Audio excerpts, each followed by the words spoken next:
Herzlich willkommen zu einem neuen Video auf diesem Kanal. Bevor es losgeht, ganz kurzer Hinweis. Es gibt das NFT-Magazin. Das kannst du dir, der Link ist hier drunter, kostenlos als Download holen. Das ist das erste Print-NFT-Magazin weltweit. Wenn du es als Print haben möchtest, 4,99 €. Das ist nur Verpackung und Versand. Den Rest bezahle komplett ich. Geht auf meine Rechnung, schenke ich dir sozusagen für nach Hause. Und dort kannst du es aufhängen und einrahmen, wie es ganz viele lustigerweise, geilerweise, ich finde es ja ziemlich cool, machen, weil es ist das erste Print-NFT-Magazin der Welt. Und wenn du sagst, hey, mit NFTs, da möchte ich mich ein bisschen tiefer beschäftigen, reich mit NFTs mein Buch und hier drunter ist auch noch der Link zu dem kostenlosen Workshop. Und wenn dich mein Coaching interessiert, dann schau da doch vielleicht mal rein. It's the most wonderful time of the year. No, it's not Christmas, but it feels like Christmas because today we will have the man, the myth, the legend, Mr. Erick Snowfro, creator of the Chromie Squiggles that I love and creator of art blocks. Yeah, I think people's statement was really one of the best around that. Good that you mentioned that. You mentioned also your different wallets, and we here, as also you did a big tweet about that, or all about security, because the space is still a little bit the wild, wild west, and we want to help people to stay secure.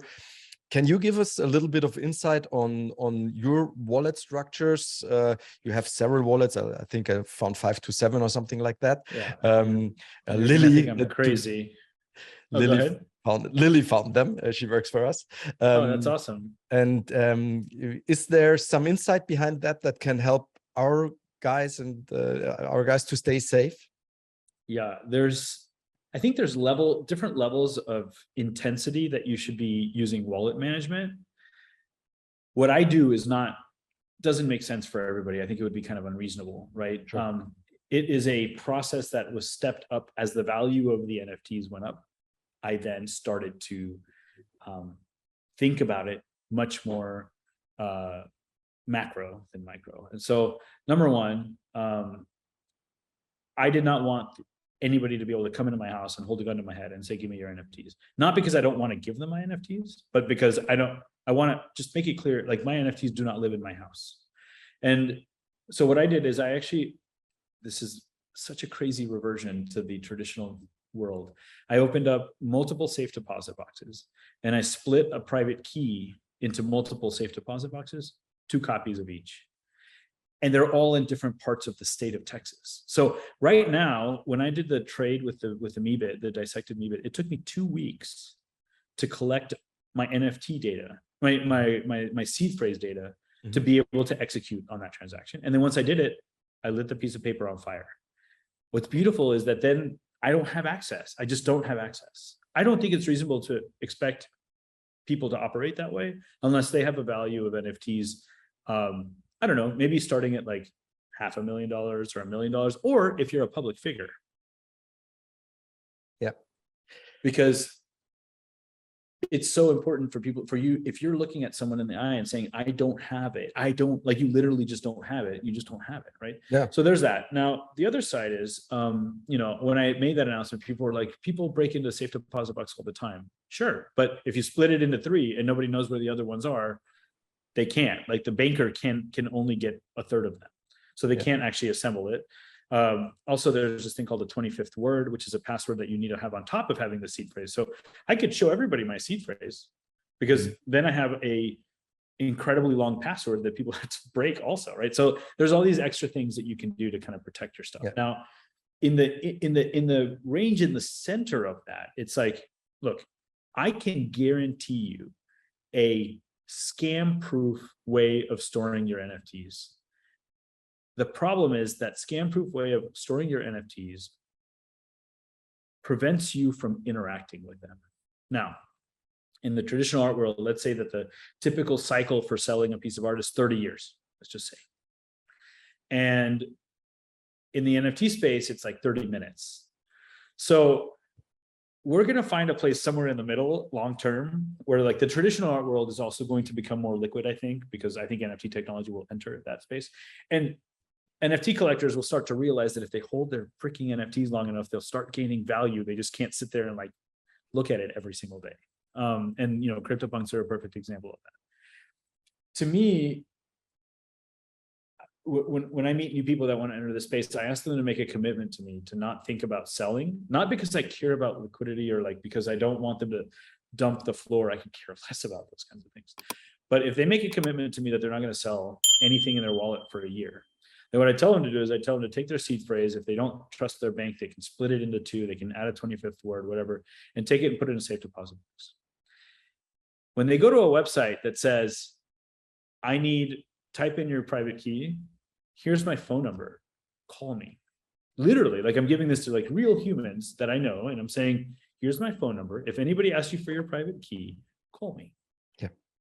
I will say no before you even explain it, but then I'll listen to you explain it. But like, there's no reason ever to share your private key. In fact, in this many years, I have used my private key 2 times. Yeah.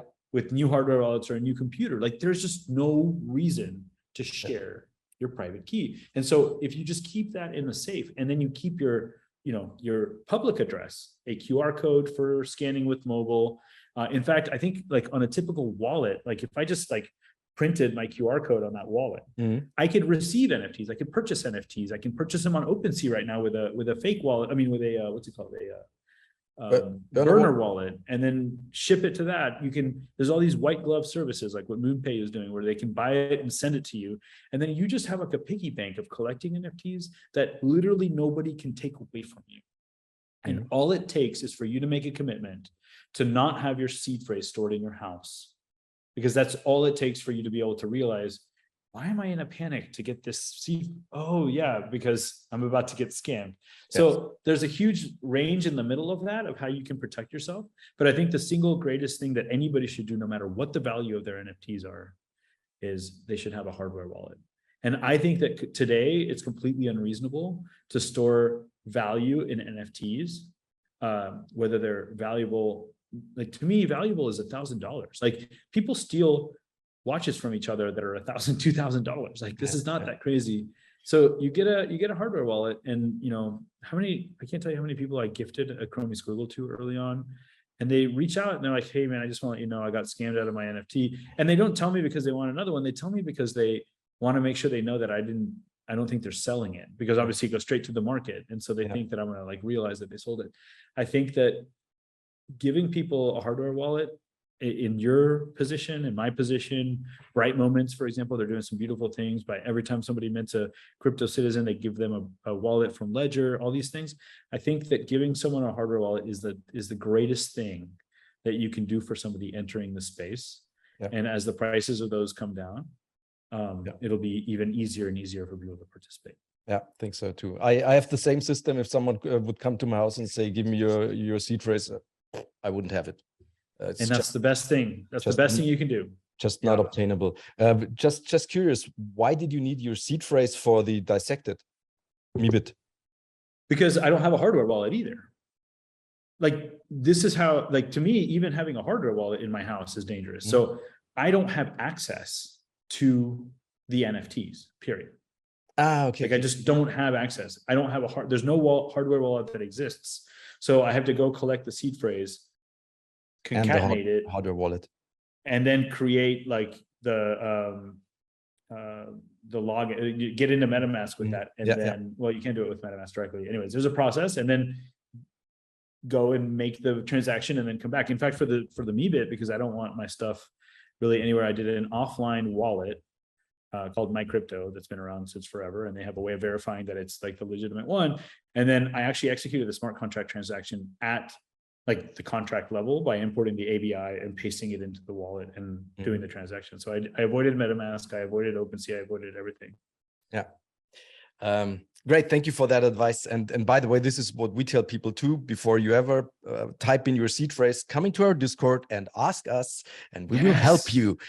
Yes, and don't hesitate. Don't feel embarrassed to do it. You know, we've talked about setting up, jokingly, have a 1-800 number. Just call it. Like it would probably cost $5,000 a month to put, you know, maybe in a different part of the world where, you know, it's not as expensive, to put like 2 people to answer phone calls at any moment. And there's a little answering service that says, hey, you're the 7th person in line, whatever. I mean, and you talk to them and they're just going to talk you off the ledge. You know, I Yeah. think there's a, Hello to NFT services. Please do not give the interest to the other person. Give it to me. well, yeah, that's the scary part is the person over there gets compromised and you're like, holy shit. Oh, wow.